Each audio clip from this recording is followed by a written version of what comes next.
Bienvenidos. Audiolibros Cósmicos presenta Las enseñanzas de Don Juan, una forma yaqui de conocimiento. Por Carlos Castañeda. Narrado por Ryan. Como Lázaro vuelto de la tumba, así describe la experiencia de Carlos Castañeda al narrar la primera etapa de su aprendizaje bajo la guía de Don Juan Matus, un brujo yaqui.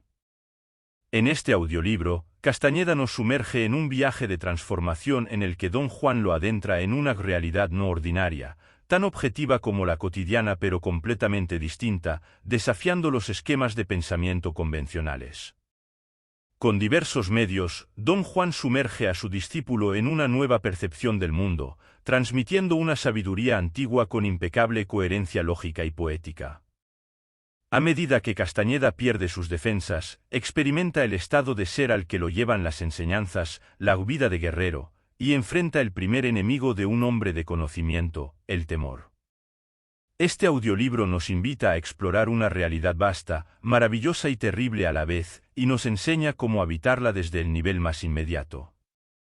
Aunque el aprendizaje de Castañeda no está exento de desafíos, su viaje continúa en otros dos libros posteriores, considerados, al igual que las enseñanzas de Don Juan, clásicos contemporáneos. Este audiolibro es para aquellos que buscan expandir su percepción, explorar nuevas perspectivas y sumergirse en la sabiduría ancestral de los pueblos indígenas. Introducción.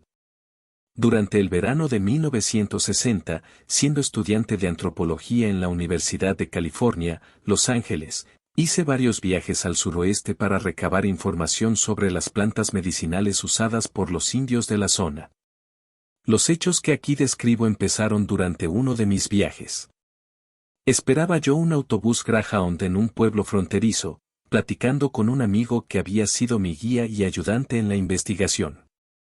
De pronto se inclinó hacia mí y dijo que el hombre sentado junto a la ventana, un indio viejo de cabello blanco, sabía mucho de plantas, del peyote sobre todo.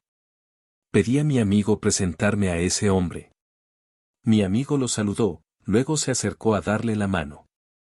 Después de que ambos hablaron un rato, mi amigo me hizo seña de unírmeles, pero inmediatamente me dejó solo con el viejo, sin molestarse siquiera en presentarnos. Él no se sintió incomodado en lo más mínimo. Le dije mi nombre y él respondió que se llamaba Juan y que estaba a mis órdenes. Me hablaba de usted. Nos dimos la mano por iniciativa mía y luego permanecimos un tiempo callados. No era un silencio tenso, sino una quietud natural y relajada por ambas partes. Aunque las arrugas de su rostro moreno y de su cuello revelaban su edad, me fijé en que su cuerpo era ágil y musculoso. Le dije que me interesaba obtener informes sobre plantas medicinales. Aunque de hecho mi ignorancia con respecto al peyote era casi total, me descubrí fingiendo saber mucho, e incluso insinuando que tal vez le conviniera platicar conmigo. Mientras yo parloteaba así, él asentía despacio y me miraba, pero sin decir nada. Esquivé sus ojos y terminamos por quedar los dos en silencio absoluto. Finalmente, tras lo que pareció un tiempo muy largo, don Juan se levantó y miró por la ventana. Su autobús había llegado. Dijo adiós y salió de la terminal. Me molestaba haberle dicho tonterías, y que esos ojos notables hubieran visto mi juego. Al volver, mi amigo trató de consolarme por no haber logrado algo de don Juan. Explicó que el viejo era a menudo callado o evasivo, pero el efecto inquietante de ese primer encuentro no se disipó con facilidad. Me propuse averiguar dónde vivía don Juan, y más tarde lo visité varias veces. En cada visita intenté llevarlo a hablar del peyote, pero sin éxito. No obstante, nos hicimos muy buenos amigos, y mi investigación científica fue relegada, o al menos reencaminada por causas que se hallaban mundos aparte de mi intención original. El amigo que me presentó a don Juan explicó más tarde que el viejo no era originario de Arizona, donde nos conocimos, sino un indio yaqui de Sonora. Al principio vi a don Juan simplemente como un hombre algo peculiar que sabía mucho sobre el peyote y que hablaba el español notablemente bien. Pero la gente con quien vivía lo consideraba dueño de algún saber secreto, lo creía brujo. Como se sabe, la palabra denota esencialmente a una persona que, posee poderes extraordinarios, por lo general malignos. Después de todo un año de conocernos, don Juan fue franco conmigo. Un día me explicó que poseía ciertos conocimientos recibidos de un maestro, un benefactor como él lo llamaba, que lo había dirigido en una especie de aprendizaje. Don Juan, a su vez, me había escogido como aprendiz, pero me advirtió que yo debería comprometerme a fondo y que el proceso era largo y arduo. Al describir a su maestro, don Juan usó la palabra diablero. Más tarde supe que ese es un término usado solo por los indios de Sonora. Denota a una persona malvada que practica la magia negra y puede transformarse en animal, en pájaro, perro, coyote o cualquier otra criatura. En una de mis visitas a Sonora tuve una experiencia peculiar que ilustraba el sentir de los indios hacia los diableros. Iba yo conduciendo un auto de noche, en compañía de un amigo de la sierra. De pronto mi amigo exclamó que había visto un bulto negro en la carretera y que había que tener cuidado, pues era un diablero en forma de perro. Seguimos adelante, pero con gran precaución. Mi amigo insistió en que debíamos regresar por agua bendita, y al hacerlo, descubrimos que el bulto era una maleta abandonada. Don Juan era un personaje misterioso. Ciertamente tenía una extraordinaria habilidad para trabajar con plantas, pero no hay una bruja que no la tenga. No me hacía falta ningún encantamiento para curar el empacho, ni medicamento para la fiebre. Sin embargo, yo estaba muy intrigado por lo que me había dicho acerca de la transformación del hombre en animal. Porque si esto era posible, pensé, debía ser verdaderamente la clave del universo de los hechiceros. Su actitud de resistencia hacia mí y mi curiosidad, y su indiferencia, en todo momento, hacia el conocimiento botánico que yo tenía que ofrecerle, me llevó a considerar la posibilidad de que estuviera intentando cotejar mis conocimientos de las plantas con lo que él sabía, o con lo que se proponía enseñarme. Una vez, en una conversación muy animada sobre una planta muy común en México que yo nunca había visto, don Juan me sugirió que el peyote y ese vegetal eran lo mismo, y que por eso yo nunca lo encontraba. Sentí que esto era una farsa, pues estaba convencido de que el peyote era el mezcalito, un cactus alucinógeno que se encuentran en zonas áridas del norte de México y el suroeste de los Estados Unidos. No obstante, acepté la idea de que don Juan creyera lo que decía y me pregunté si en realidad existía una planta mexicana que fuera como el peyote. Durante meses seguí mis propias investigaciones, sin abandonar la idea de que don Juan era un hombre peculiar, pero sin pensar que pudiera estar engañándome. A pesar de mis dudas, me esforcé por ser un buen aprendiz y seguí con todo interés sus enseñanzas. Al cabo de un tiempo llegué a tener experiencias sorprendentes, y entonces supe que don Juan no era un charlatán, ni siquiera un brujo, en el sentido corriente de la palabra, sino un hombre de vastos conocimientos, quien poseía el poder de ayudarme a descubrir por mí mismo lo que yo buscaba. En lugar de enseñarme magia negra, don Juan me llevó a encontrar el camino del nahualismo, una forma de vida que reúne el conocimiento de la magia negra y el bienestar natural. Capítulo 1. Las enseñanzas. El 23 de junio de 1961 marca el inicio de mis encuentros con don Juan, donde comenzaron las lecciones. Había visto a don Juan varias veces antes, pero solo como observador. En cada ocasión, le había pedido instrucción sobre el peyote, pero siempre evadía mi solicitud. Sin embargo, nunca rechazaba el tema por completo, lo que interpretaba como una oportunidad para que, insistiendo más, pudiera hablar sobre sus conocimientos. En nuestra primera sesión, dejó claro que consideraría mi solicitud si demostraba claridad mental y propósito en lo que le preguntaba. Sin embargo, era imposible para mí cumplir esa condición, ya que solo buscaba aprender sobre el peyote como medio para establecer una conexión.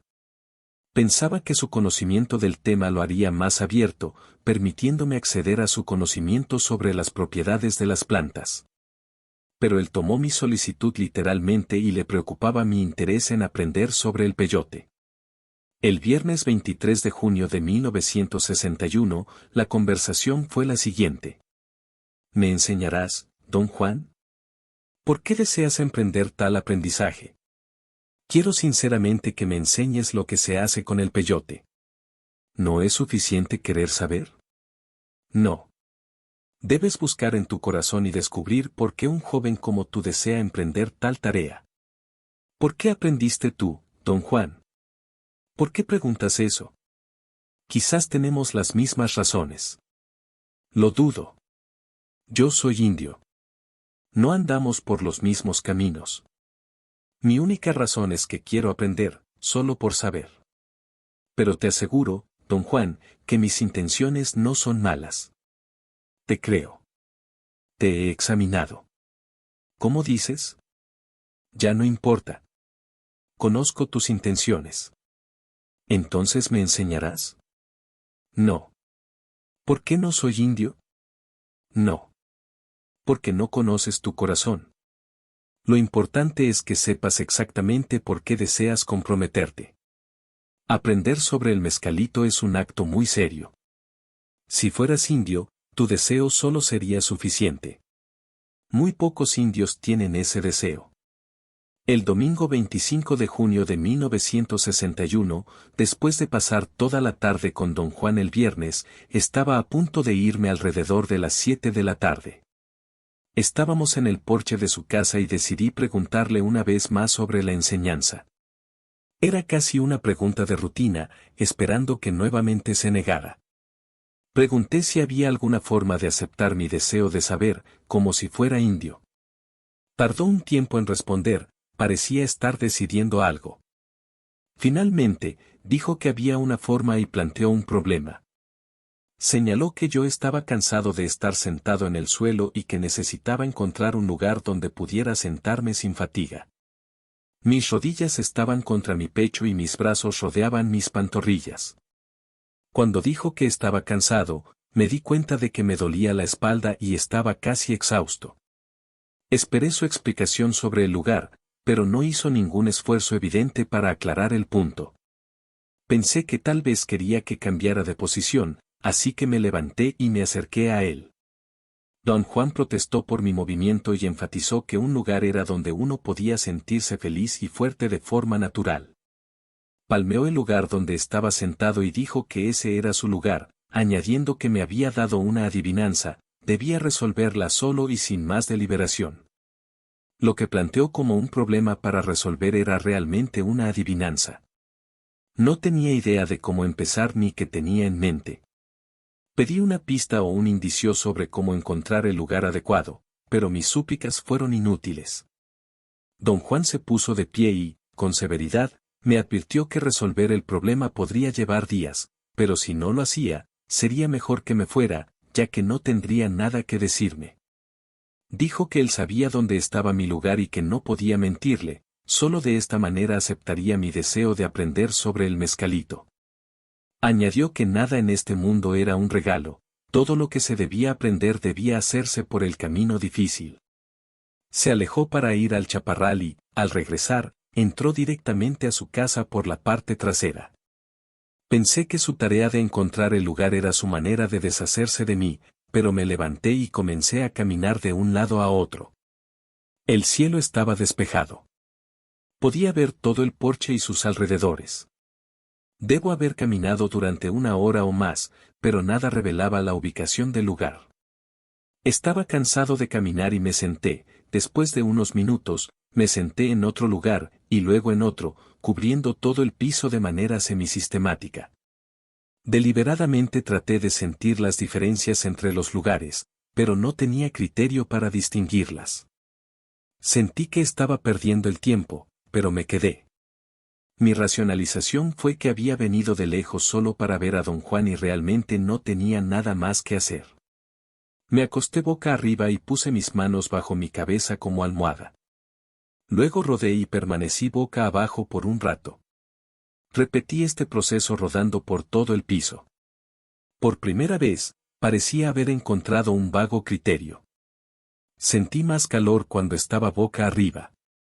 Rodé nuevamente en dirección contraria, cubriendo todo el piso y experimentando las mismas sensaciones de calor y frío según mi posición, pero no noté ninguna diferencia entre los lugares.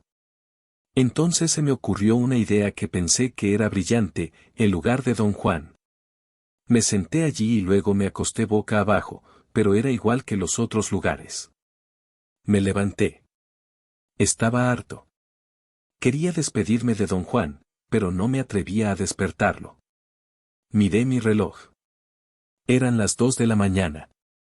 Había estado rodando durante 6 horas. En ese momento, Don Juan salió y rodeó la casa para ir al chaparral. Regresó y se detuvo junto a la puerta.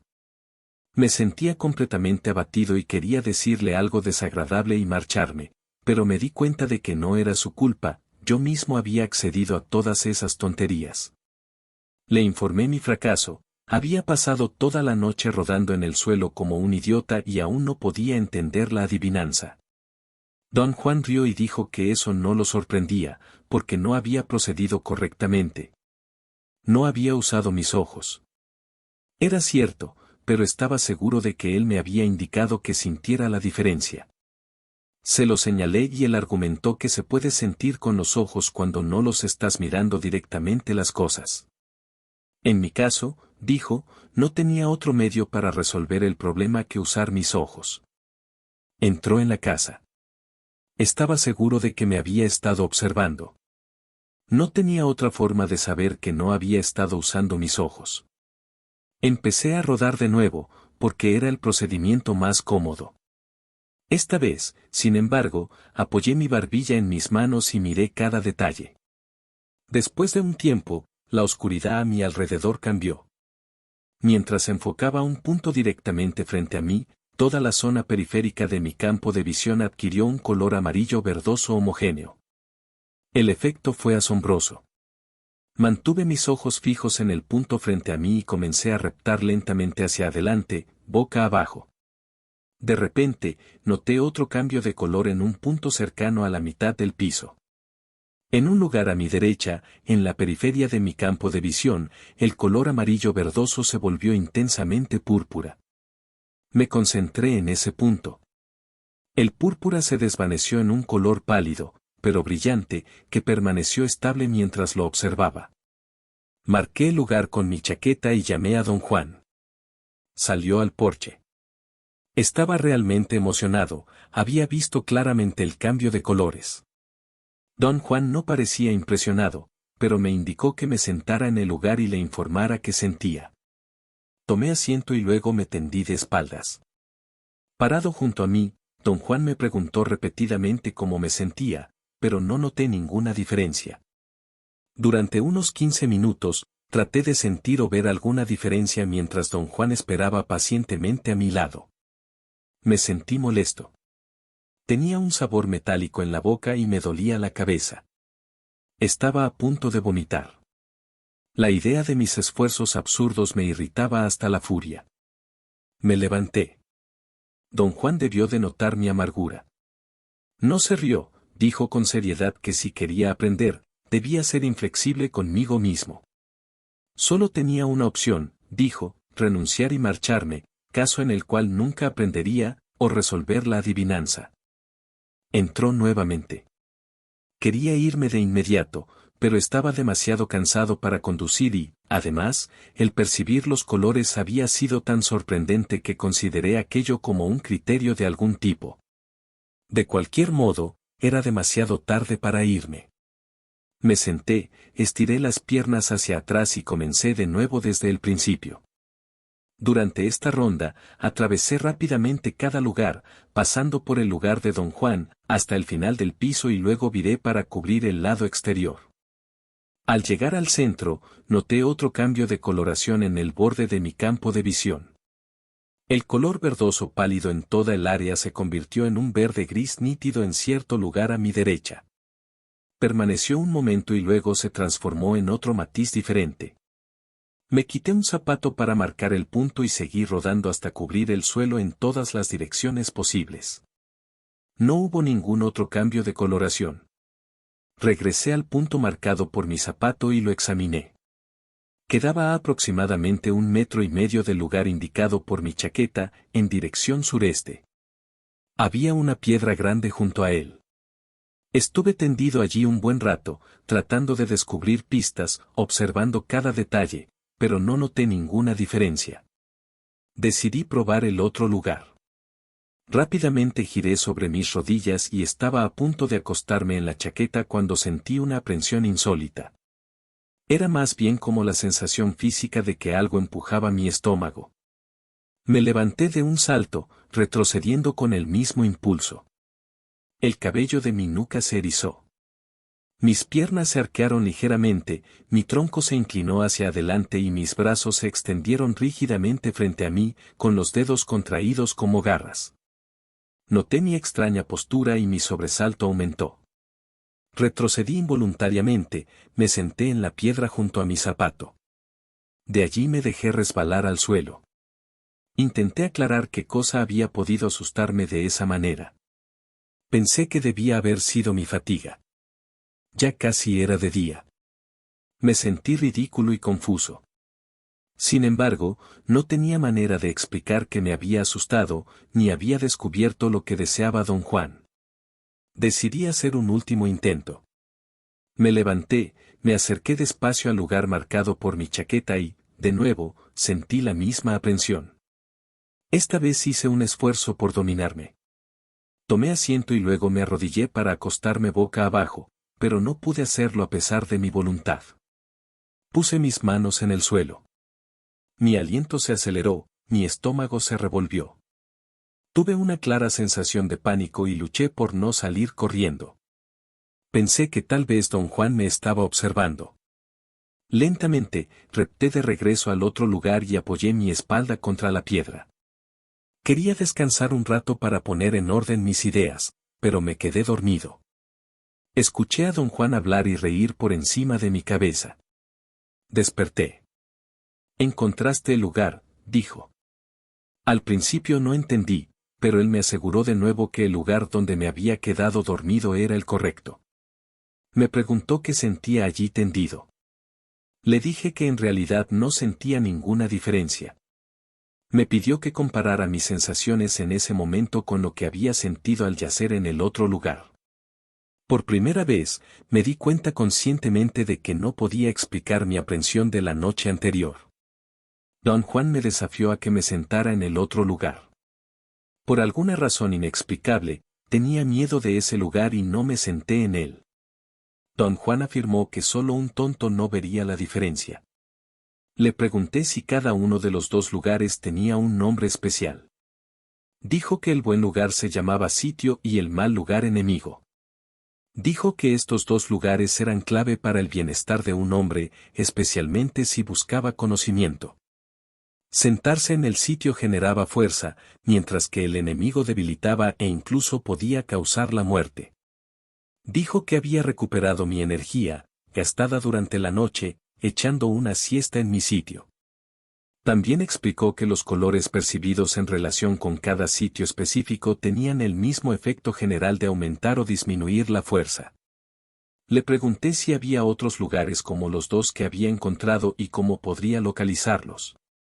Dijo que muchos lugares en el mundo serían comparables a esos dos, y que la mejor manera de encontrarlos era determinar sus colores respectivos. No estaba seguro de si había resuelto el problema o no. De hecho, ni siquiera estaba convencido de que hubiera habido algún problema. Sentía que la experiencia era completamente forzada y arbitraria.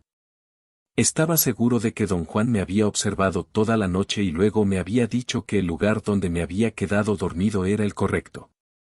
Sin embargo, no veía una razón lógica para tal acción, y cuando me desafió a sentarme en el otro lugar, no pude hacerlo. Había una extraña separación entre mi experiencia pragmática de temer al otro lugar y mis consideraciones racionales sobre todo el episodio. Don Juan, sin embargo, estaba seguro de que había tenido éxito y, actuando en consecuencia, me informó que me instruiría sobre el peyote. «Me pediste que te enseñara los asuntos del mezcalito», dijo. «Quería ver si tenías el coraje de enfrentarlo cara a cara. Mezcalito no es algo para tomar a la ligera. Debes ser dueño de ti mismo. Ahora sé que puedo aceptar tu simple deseo como una buena razón para aprender. ¿De veras va usted a enseñarme los asuntos del peyote? Prefiero llamarlo mezcalito. Haz tú lo mismo. ¿Cuándo va usted a empezar? No es tan sencillo. Primero debes estar listo. Creo que estoy listo. Esto no es un chiste. Debes esperar hasta que no haya duda, y entonces lo conocerás. ¿Tengo que prepararme? No. Nada más tienes que esperar. A lo mejor te olvidas de todo el asunto después de un tiempo. Te cansas rápidamente. Anoche estabas a punto de irte a tu casa apenas se te puso difícil. Mezcalito pide una intención muy seria.